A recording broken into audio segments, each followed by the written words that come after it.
Zvino kuti tichitanga basa redu zvese zvamuchataura zviri kunyorwa. Tichazonyora report. Ava ndakusurudzirai havasi kurara vabva pano, vakutokombaira report yekuti pachakohwa mhuri yeZimbabwe yati zvakati nezvakati nezvakati, zvonosanganiswa nezvimwe zviri kubva kunzvimbo zvakasiyana siyana kuHarare, zvozopinzwa mudare reNational Assembly. Zvabva muNational Assembly zvinopinzwa mudare reSenate, ndokugadzirwa kwekuitwa mutemo. Right, zvata ini ndinozitondera ichirawe ndinobva muchimanimani wa 22 ndinosapota bill number 3. Sei ndichiri sapota? Kuno kuchimanimani takaita matambudziko akawandisa, asi takaona kuti takabatsirwa nehurumende yeSecond Republic. Cyclone Idai yakatirova, asi takatozoona kuti nguva idiki ina president. Kuwedzerwa kwe2 years uku kwakatinakira. Tinotofara kuti basa riende mberi nekuti makore ema-elections aitikosta development. Ndobva ipapo toenda pane imwe clause yegender.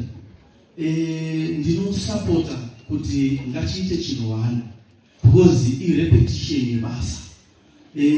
Gender Commission neHuman Rights vari kuita basa rimwe chete, dai zvangobatana kuti chiite chinhu pamusoro. Ini ndinoitwa Diniyotsanya Chimanimani waTseki. Inini ndinosapota amendment bill yevoters law ndichiti Registrar General ndiye une marecords ese evanhu vemuZimbabwe kubva mwana chizvarwa birth certificate chitupa.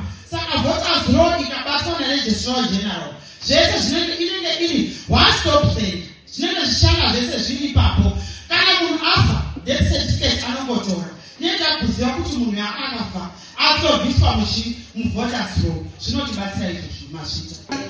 Ini ndinoitwa Belinda Kudu, ndinobvawo pawadi 8. Ndiri kusapota bill number 3. Yakandinakira zvisingaite mwana wamuZimbabwe panyaya yema-election kuti bill number 3 iri kutibatsira kuti maMPs nemaseneta anobva kuparliament wakwanise iwe kuvhotera president.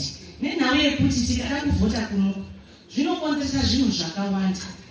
Maelection aya haaunzi peace, haaunzi unity, haaunzi development, anotouraya zvinhu zvizhinji. Vamwe vanhu vanorasikirwa neupenyu chaivo.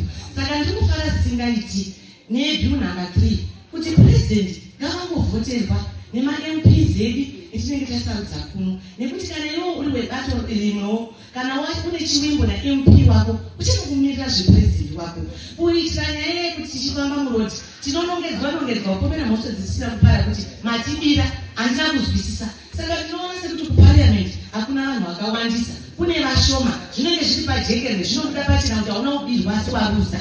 Saka ndiri kuisapota zvakare, ndiri kusapota kumadzishe, ndivo varidzika vevanhu, ndivo vanoti zvinhu zvifamba, vasunungurewo muusungwa mavari vekuti vakada kusapota bato ravo wonzi ishe wapanduka, nekuti ishe unonzi unotangamira vanhu vese.